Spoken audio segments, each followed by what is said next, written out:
ಗಣೇಶ, ಮನೆ ಮುಂದೆ ಯಾರು ಜನ ಸೇರಿಲ್ಲ ಅಂದ್ರ ಇನ್ನ ಬಾಡಿ ಬಂದಿಲ್ಲ ಅನ್ಸುತ್ತಲೇ. ಹೌದಲೇ, ಆಕ್ಸಿಡೆಂಟ್ ಆದ್ಮೇಲೆ ಸೀದಾ ಹಾಸ್ಪಿಟ್ಲಿಗೆ ಕರ್ಕೊಂಡು ಹೋಗಿರ್ಬೇಕು. ಅಲ್ಲಿಂದ ಬಾಡಿ ತರಬೇಕಲ್ಲ, ಒಂದ್ ಸ್ವಲ್ಪ ಟೈಮ್ ಆಗ್ತೈತಿ. ಆದ್ರೂ ಮನ್ಸಿಗೆ ಬಹಳ ಬೇಸರ ಕತ್ತಲೆ.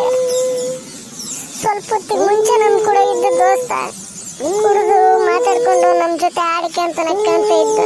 ಹಿಂಗ ಇದ್ದಕ್ಕಿದ್ದಂಗೆ ಸತ್ತನಂತಂದ್ರೆ ಕೇಳಕ್ ಬಹಳ ಕಷ್ಟ ಆಗ್ತೈತ್ಲೆ. ಇರ್ಲಿ, ಸಮಾಧಾನ ಮಾಡ್ಕಿರ್ಲಿ, ಏನು ಮಾಡಕ್ಕಾಗಲ್ಲ. ಮೇಲೆ ಕುಂತಿರವ ಆಡಿಸ್ತಾನ, ಅವನು ಆಡಿಸ್ದಂಗ ನಾವು ಆಡ್ಬೇಕಷ್ಟೇ. ಯಾರನ್ನಾದ್ರೂ ವಿಚಾರಿಸಂಬ ಬಾಡಿ ಎಷ್ಟು ಗಂಟೆಗೆ ಬರ್ತೈತಂತ. ಲೇ, ಇಲ್ಲಿ ಯಾರೋ ಒಬ್ಬತ್ತು ಮಕ್ಕಂದಲ್ಲೇ, ಅದನ್ನ ಕೇಳಮ್ಮ, ಏನೇನು ವಿಷಯ ಗೊತ್ತಾಗ್ಬೋದು ಬಾಡಿ ಬಗ್ಗೆ. ಸಂತೋಷ, ಫಸ್ಟ್ ಹೋಗ್ಲೆ ಕೇಳು ಎಷ್ಟು ಗಂಟೆಗೆ ಬರ್ತೈತಂತ. ನಮ್ಮ ದೋಸ್ತ್ ನೋಡ್ಬೇಕಂತ ಭಾಳ ಆಸೆ ಆಗ್ತೈತ್ಲೆ. ಅಷ್ಟೇಲೆ, ಮನುಷ್ಯ ಬದುಕಿರತನ ಎಲ್ಲರ ಜೊತೆ ಬೆರಿಬೇಕು, ಎಲ್ಲರನ್ನ ಪ್ರೀತಿಸ್ಬೇಕು, ಹಾಡಿಕೆ ಅಂತ ನಕ್ಕಂತ ಇರಬೇಕು, ಯಾರನ್ನ ದ್ವೇಷ ಮಾಡಬಾರ್ದು, ಯಾರಿಗೂ ತೊಂದರೆ ಕೊಡಬಾರ್ದು ಅನ್ನೋದನ್ನ ನಾಗೇಶ್ ಹೇಳ್ಕೊಟ್ಟ ನಮಗೆ ಇವತ್ತು. ಸಮಾಧಾನ ಮಾಡಿಕಲೆ ಕರೆ. ಅಲ್ಲಿ ಮಕ್ಕಂದನಲ್ಲ, ನಾನು ಹೋಗಿ ಅವನು ವಿಚಾರಿಸ್ತೀನಿ ನಾಗೇಶನ್ ಬಾಡಿ ಯಾವಾಗ ಬರುತ್ತಂತ.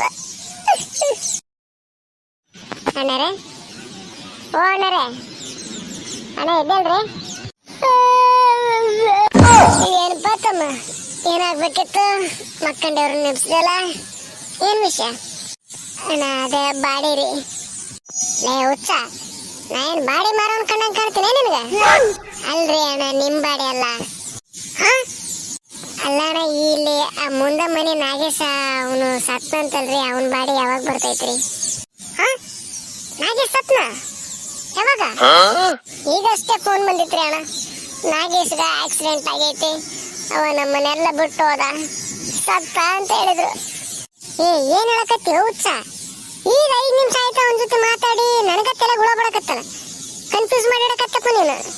ತಡ್ತೇನೆ ಒಂದ್ ನಿಮಿಷ, ಅವ್ರ ಮನೆಗೆ ಹೋಗಿ ವಿಚಾರಿಸ್ತೀನಿ. ಏನಂತಲೇ ಸಂತೋಷ? ಆತಗನು ವಿಷಯ ಗೊತ್ತಿಲ್ಲಲೇ, ಮನೆಗೆ ವಿಚಾರಿಸ್ಕೊಂಡ್ ಬರ್ತೀನಿ ಅಂತ ಹೊರಡೋದ. ಏನಂತ ನನ್ನ ಸಿದ್ಲಿಂಗ, ನೀನು ಹೇಳಪ್ಪ ನನಗೆ ಫೋನ್ ಮಾಡಿದ್ದು. ನಾಗೇಶ್ಗೆ ಆಕ್ಸಿಡೆಂಟ್ ಆಗೈತೆ ಅಂದಲ್ಲೇ, ಬಾಡಿ ಯಾವಾಗ ಬರುತ್ತಾ?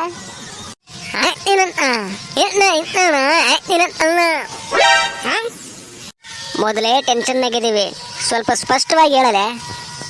ನನ್ನ ಮೊಬೈಲ್ ನನ್ನ ಮನೆ ಅದಕ್ಕೆ ಫೋನ್ ಮಾಡಿದ್ದೆ.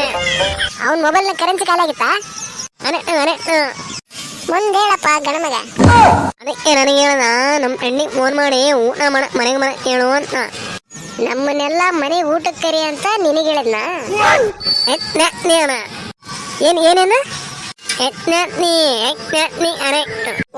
ಎಕ್ಸಾಕ್ಟ್ಲಿ ಕರೆಕ್ಟ್ ಅಂದಲ್ಲ. ಲೇ ಗಣೇಶ, ಕರಿಯ, ಸಂತೋಷ, ಹೇಳು ಮೋನೇಶ. ನಮ್ಮನ್ನೆಲ್ಲ ಕನ್ಫ್ಯೂಸ್ ಮಾಡಿ ಇಲ್ಲಿ ತನ ಹತ್ಕಂತ ಬರಂಗ್ ಮಾಡಿದ್ನಲ್ಲ ಈ ಸುಳ ಮಗ್ಗ. ಹಾಕ್ರಲೆ ನೀನು, ನಿನ್ನ ಭಾಷೆನು, ಅದಕ್ಕೆ ನಾನು ಹಾಕ್ರಲೆ.